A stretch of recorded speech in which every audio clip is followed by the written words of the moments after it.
Recent world history. Here we wish to discuss recent history, the history of the last 50 years or so.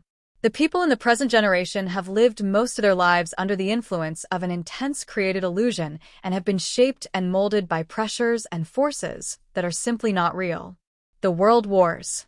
The two world wars that we have had were pre-planned and orchestrated events agreed upon in advance by the participating nations. The Vietnam War was a medical experiment in war and was designed so as to keep a perpetual controlled war going at all times so that researchers who needed a war set for experiments could have one ready and waiting.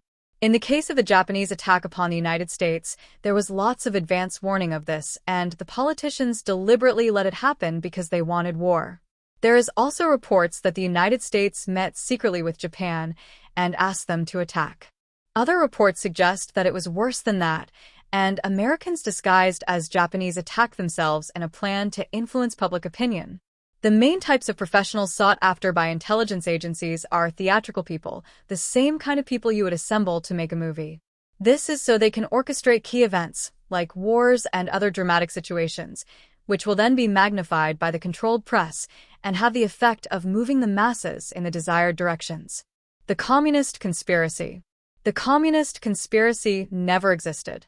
The Soviet Union has always been secretly financed from within the United States of America.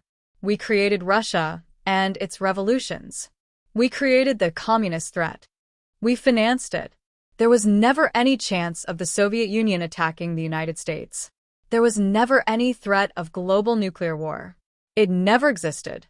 The purpose of all this was to create intense pressure to motivate the masses to work harder both in the United States and the Soviet Union. They both effectively used the story that the other one was coming.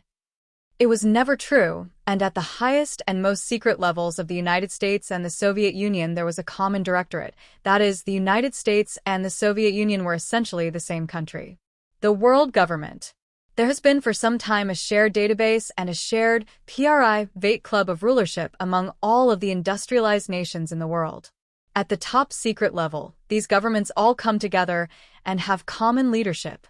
Whenever events take place that indicate a conflict between these governments, it is a contrived illusion for some covert purpose, such as to stimulate the economy.